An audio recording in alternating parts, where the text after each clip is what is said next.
আসসালামু আলাইকুম। ঘরে থেকে মাত্র দুটি উপকরণ দিয়ে খুব মজার একটি মিষ্টির রেসিপি আজকে আমি শেয়ার করব। প্রথমে একটা বাটি দিয়ে 2 বাটি পরিমাণ সুজি নিয়ে নিয়েছি। সুজিগুলোকে একটু ভালোভাবে ভেজে নিতে হবে। খেয়াল রাখতে হবে যাতে সুজিটা পুড়ে না যায়। ভাজা হয়ে গেলে এখানে আমি দিয়ে দিচ্ছি 4 বাটি পরিমাণে তরল দুধ। মনে রাখতে হবে যতটুকু সুজি নেবেন তার দ্বিগুণ পরিমাণে দুধ দিতে হবে। এবার এটাকে ভালোভাবে মিক্স করে নিতে হবে। যখন দুধটা ভালোভাবে শুকিয়ে যাবে তখন এটাকে নামিয়ে নিতে হবে। হালকা গরম থাকা অবস্থায় এটাকে মাখিয়ে নিতে হবে। আমি এখানে দিয়ে দিচ্ছি 2 টেবিল চামচ পরিমাণ ঘি।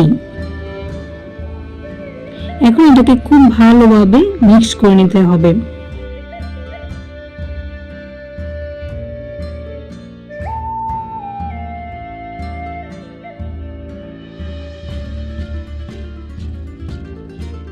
মিক্সড করা হয়ে গেলে এটাকে আমি সুন্দর একটা শেপ দিয়ে নিচ্ছি। আপনারা যেরকম পছন্দ ওরকম শেপ দিয়ে নিতে পারেন।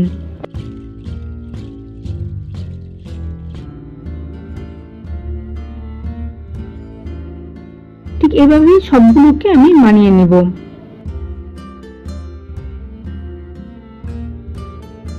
বানানো হয়ে গেলে আমি শিরা বানিয়ে নেব। শিরা বানানোর জন্য আমি এখানে 2 বাটি পরিমাণে চিনি নিয়েছি আর 2 বাটি পরিমাণে পানি নিয়েছি। আর এখানে আমি দিয়ে দিচ্ছি কয়েকটা এলাচ। এবার এটাকে ভালোভাবে জাল করে নিতে হবে। খুব বেশিক্ষণ জাল করার প্রয়োজন নেই।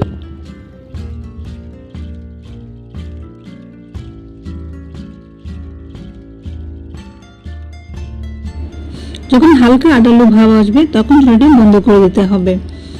আমার শিরা বানানো হয়ে গিয়েছে। এখন এটাকে আমি সাইডে রেখে দিব।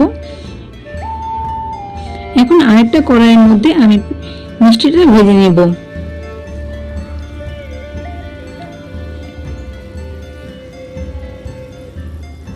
অল্প আছে মিষ্টিগুলোকে ভালোভাবে ভেজে নেব।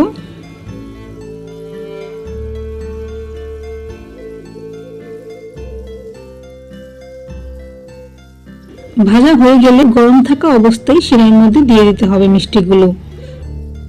দেখুন আমার মিষ্টি বানানো হয়ে গিয়েছে। এটা খেতে খুবই সুস্বাদু। দোকানের মিষ্টির থেকে বাসায় মিষ্টিগুলো খুবই স্বাস্থ্যসম্মত হয়। আপনারা বাসায় অবশ্যই ট্রাই করতে পারেন। আর আমার ভিডিওটি ভালো লাগলে একটা লাইক দিয়ে চ্যানেলটি সাবস্ক্রাইব করে দিবেন।